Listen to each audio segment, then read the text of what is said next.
Bonjour, aujourd'hui la capsule portera sur comment modifier le plan comptable en cours de route. Donc à n'importe quel moment de l'année, vous pouvez modifier votre plan comptable. Donc la procédure est relativement simple, comme toujours, il faut le savoir. Vous devez, par contre, dans un premier temps, on vous suggère fortement de prendre une copie de sauvegarde. Donc prendre la copie de sauvegarde vous protégera dans le cas où il arriverait quelque chose. Donc la procédure est relativement simple. On va dans Saisie, Utilitaire, Modification du plan comptable. Ici, l'écran se sépare en deux. Donc, dans l'écran de gauche, on va avoir notre charte de compte d'origine. Et du côté droit, on aura la charte de compte souhaitée. Donc, la manière que ça fonctionne, c'est qu'on a accès à toute la charte de compte et on peut modifier la description, on peut modifier la numérotation, on peut même modifier les catégories si on le désire. Par contre, il faut toujours y aller logiquement. Donc, supposons qu'on veut modifier les comptes pour peut-être laisser plus de place, donc aérer la charte de compte.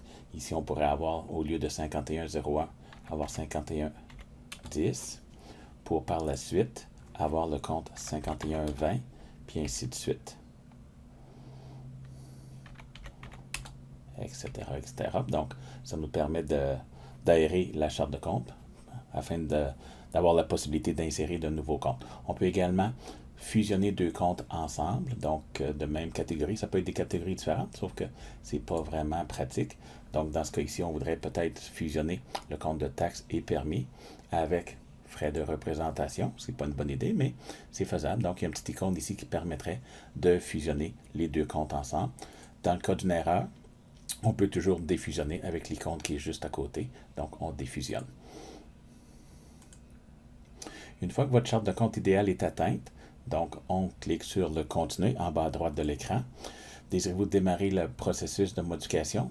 Faites un noter, on est dans une compagnie fictive ici, donc on est dans le démo Imagine 2017. Qu'est-ce qu'il va faire? C'est qu'il va séparer le plan comptable des transactions et il va toutes le replacer dans une nouvelle société qu'on va créer. Donc la société d'origine ne sera pas touchée. Donc on va l'appeler ici démo Imagine 2017-3. Il fait son travail. Évidemment, le temps requis est variable selon le nombre de transactions. Ça peut être très, très long. On va recréer notre nouvelle société. Il va importer les transactions à travers la nouvelle charte de compte. On ne veut pas faire la conversion des majuscules vers des minuscules. Il fait son import. Ici, c'est une petite compagnie démo, donc c'est quand même très rapide. Par contre, dans le cas de votre société, ça peut prendre quelques minutes, voire quelques heures. Donc, toujours prévoir un certain temps. Voulez-vous effacer le fichier qui a servi à l'importation? Non, on va garder notre fichier d'origine juste au cas où. Et on n'a pas besoin de créer ici le GRC dans notre démo. Et on remet nos onglets, nos icônes comme on est habitué de les avoir.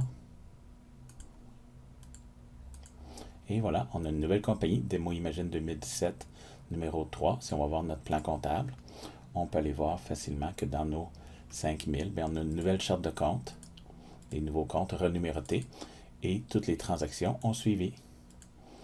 Donc, qu'il y ait des transactions ou pas de transactions, les transactions ont toutes suivi, donc ont tous migré vers le nouveau numéro de compte. Donc, c'est ainsi qu'on fait la renumération d'une charte de compte. Merci, bonne journée.